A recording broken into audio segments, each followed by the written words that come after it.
भजमन नारायण नारायण नारायण, भजमन नारायण नारायण नारायण, श्रीमन नारायण नारायण, श्रीमन नारायण नारायण नारायण, भजमन नारायण नारायण नारायण। अपने प्रभु का दर्शन करके जाम्बुवंत जी महाराज प्रसन्न हो गए।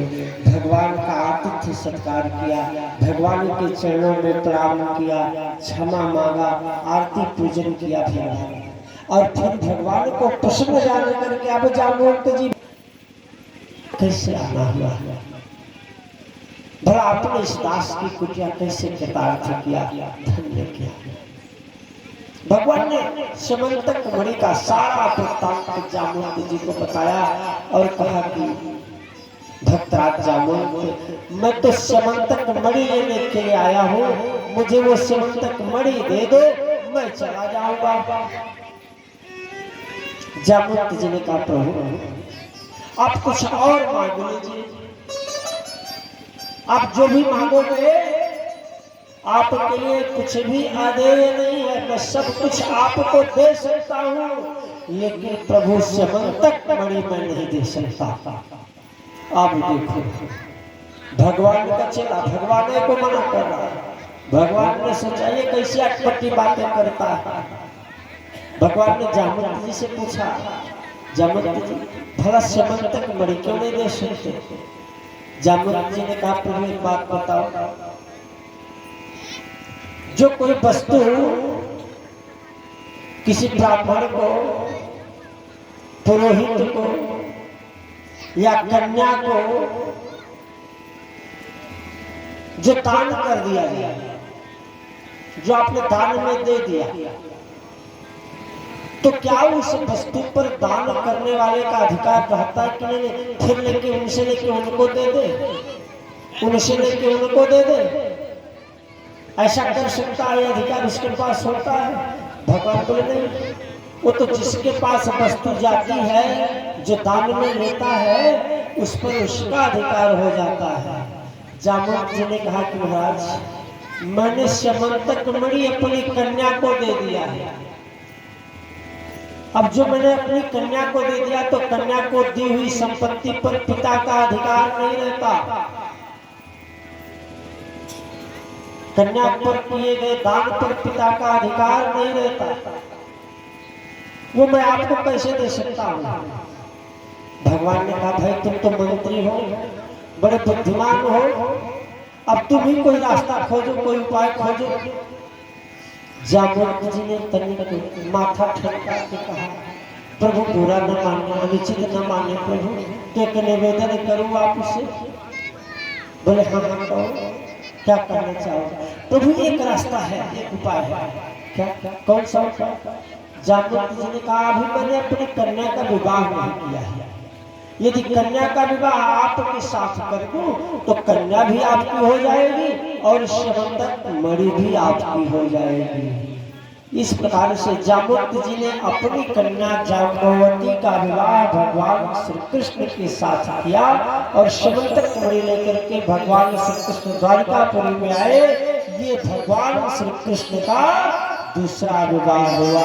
बोलिए भगवान की जय। पहला विवाह रुक्मिणी जी के साथ हुआ और दूसरा विवाह जाम्बवंती के साथ हुआ, जाम्बवंत की कन्या जाम्बवंती। अब भगवान समंतक मणि को लेकर के आए सब लोगों के साथ। सत्राजित को उसके भाई की मृत्यु का कारण सब लोगों ने बता दिया, जो लोग साथ में गए थे। भगवान समंतक मणि सत्राजित को वापस करने लगे, ले लो तुम्हारी मणि मिल गई, अपनी मणि ले लो। समंतक मणि डर रहा था, सत्राजित डर रहा था, संकोच कर रहा था कि भगवान के हाथ से समंतक मणि मैं इस प्रकार से लूंगा तो इसका मतलब कि द्वारिकाधीश से विरोध, और द्वारिकाधीश से भगवान से विरोध, राम विरोध में बरसी शरण विष्णु अज ईश। खैर नहीं है। उसने कहा नहीं मणि मैंने बस आप रखे रहो। द्वारकाधीश भगवान श्री कृष्ण ने कहा नहीं, फिर तो वही बात होगी जब तुम कह रहे थे कि मैंने समंतक मणि के लोग से तुम्हारे भाई को मरवा दिया, इसलिए तुम अपनी मणि अपने पास रखो, मुझे मणि नहीं चाहिए। सत्याजित को जबरदस्ती न चाहने पर भी द्वारकाधीश भगवान श्री कृष्ण ने वह मणि वापस कर दिया। मणि लेकर के ना सत्याजित बहुत शर्मिंदा हुआ। क्या कर, जहां भी जाता ना कोई भी मिलता, उसके मुख में जो कालिख लगी भगवान श्री कृष्ण की निंदा करने का, उसे बहुत लज्जित होना पड़ता और भगवान से भय भी है उसको। अब वो क्या करता, उसके पास कोई उपाय नहीं था। अपनी इस लज्जा को दूर करने के लिए, अपने भय को दूर करने के लिए उसने सोचा कि भगवान से एक शपथ बला लेना ही अच्छा है। तो सत्याजित ने अपनी कन्या सत्यभामा का विवाह भगवान श्री कृष्ण के साथ कर दिया। यह भगवान श्री कृष्ण का तीसरा विवाह हुआ। चौथा विवाह कालिंदी के साथ हुआ। कालिंदी जमुना जी का ही स्वरूप है। बोले जमुना मैया की। एक दिन हस्तिनापुर क्षेत्र में भगवान श्री कृष्ण और अर्जुन घूम रहे थे, टहल रहे थे जमुना जी के किनारे पर। अर्जुन ने देखा कि जमुना जी के दूसरे किनारे पर एक सुंदर युवती स्त्री जो है खड़ी होकर के हाथ जोड़ करके एकमात्र भगवान श्री कृष्ण का एक टक से दर्शन कर रही है, निहार रही है। अर्जुन ने भगवान से कहा, अर्जुन वो देवी जी कौन हो सकती है और इस प्रकार से आपको क्यों देख रहे हैं? भगवान ने कहा, तुमसे जाओ, तुमको बड़ी चिंता लगी। और हमारे जो दूसरे भैया हैं उनका नाम है शनिश्चर, ये मेरे भाई हैं। मैं पिछले कई जन्मों से भगवान श्री कृष्ण को प्राप्त करना चाहती हूँ और इस जन्म में भी मैं भगवान श्री कृष्ण की तपस्या करती हूँ।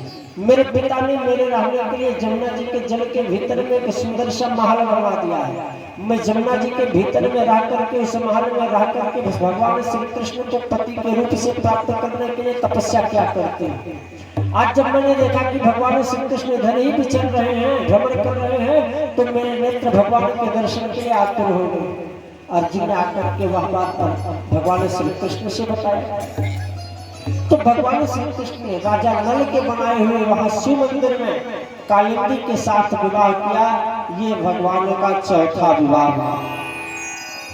मित्रवृंदा के साथ विवाह किया, नागजती के साथ विवाह किया, भद्रा और लक्ष्मणा के साथ विवाह किया। इस प्रकार से ये भगवान की 8 पटरानियां। 8 पटरानियां कौन सी हैं? भूमिरा पोलो वायु खन्मनो बुद्धिरेव च अहंकारं वितीयं मे भिन्ना प्रकृतिरष्टधा। भूमि तत्व, जल तत्व, वायु तत्व, आकाश तत्व, अग्नि तत्व, मन तत्व, बुद्धि तत्व और अहंकार तत्व, यह 8 प्रकार की प्रकृति है। और भगवान श्री कृष्ण प्रकृति पुरुष। ये प्रकृति भगवान की नित्य सहचरी है, नित्य दासी है। अनादिकाल से जब से ये सृष्टि हुई, भगवान की आज्ञा को मान करके जाड़ा, गर्मी, बरसात, धूप, छांव, शीत सब कुछ सहन करती हुई यह प्रकृति इस समूचे संसार की सेवा कर रही है भगवान की आज्ञा मान करके।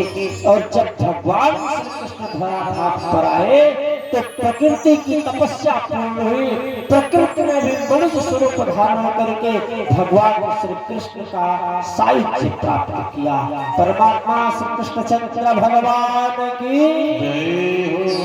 किसी साधारण स्त्री पुरुष के विवाह की कथा नहीं है, ये प्रकृति पुरुष की कथा है। ये जीवात्मा और परमात्मा की कथा है। जीवात्मा जब भगवान को प्राप्त कर ले तो वही वास्तविक विवाह है। और एक न एक दिन ये विवाह करना ही पड़ेगा। जीवन में अनेक विवाह हो, लेकिन जब तक ब्रह्म संबंध नहीं हुआ, जब तक श्री कृष्ण से संबंध नहीं हुआ, तब तक दुनिया के संबंधों का कोई अर्थ होता नहीं है। परीक्षित राजा ने सुखदेव जी से पूछा, भगवान मैंने सुना है खट सहस्र अधिकायुतम। भगवान श्री कृष्ण 16,100 से ज्यादा विवाह किया था। कितना रुपया गिनोगे हाथ से ना तो 1 घंटा लगेगा। 100 किलोमीटर 16,100 से ज्यादा विवाह किया भगवान श्री कृष्ण ने एक साथ। कुल मिला करके भगवान श्री कृष्ण की 16,108 रानियां थी।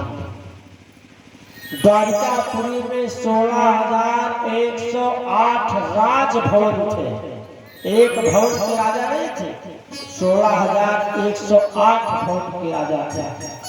और कथा का विस्तार न हो इसलिए इतने में ही बता दूंगा कि हर एक राजभवन में भगवान श्री कृष्ण एक एक रूप से विराजमान थे। 16,108 स्वरूप में थे भगवान कृष्ण एक एक थे। और उतने स्वरूपों से वो राजकाज संभालता था। 16,108 विवाहों का कथा प्रसंग में सुखदेव जी ने परीक्षित राजा को सुनाया। एक पृथ्वी का बेटा था, धरती का पुत्र था। उसका नाम था भौमासुर। भौमासुर वो प्राग ज्योतिषपुर का राजा था। और उसके प्राग ज्योतिषपुर नगर उसका इस प्रकार से बसा हुआ था कि वहां जल्दी से कोई देवता यक्ष किन्नर गंधर्व कोई प्रवेश कर ही नहीं सकता था। इसके कारण से उसका बल बहुत बढ़ गया और उस सम्मान में आकर के उसने किसी भी देवता यक्ष राक्षस किन्नर गंधर्व मनुष्य किसी की भी कन्या का वो बलात् अपहरण करता और उसको ले जाकर के वह कारागार में डाल देता था। इस प्रकार से अब तक उसके कारागार में 16,100 कन्याएं बंदी हो गई थी। उसकी इच्छा थी कि जब इन कन्याओं की संख्या 20,000 हो जाएगी तो मैं 20,000 कन्याओं से एक साथ विवाह करूंगा। लेकिन एक बात बताएं, दुष्ट व्यक्तियों की मनोकामना कभी पूरी नहीं होती। अगर दुष्टों की कामना पूरी हुई होती तो बताओ राम मंदिर बनता नहीं बनता? आज ये कथा होती नहीं होती? आज ये धर्म होता नहीं होता? विफल हो ही रावण सर कैसे, फल की सकल मनोरथ जैसे।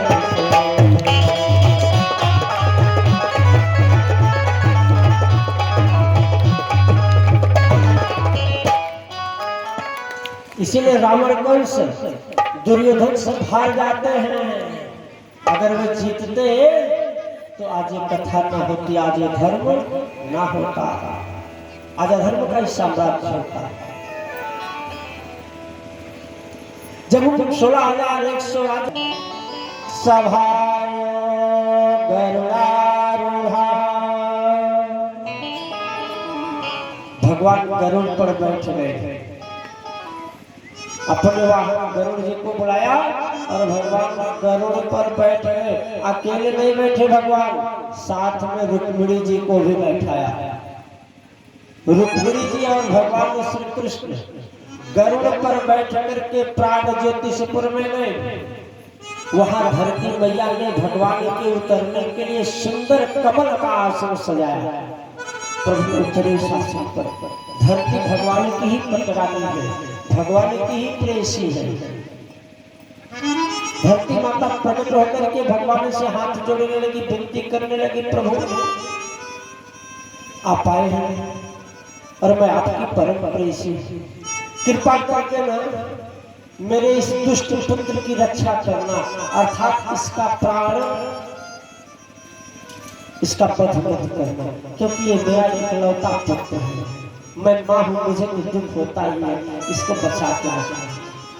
भगवान ने कहा तुम भले मेरी परम प्रेसी हो, तुम भले ही मेरी पत्नी हो, लेकिन देखो संसार में पाप भी कई प्रकार के होते हैं।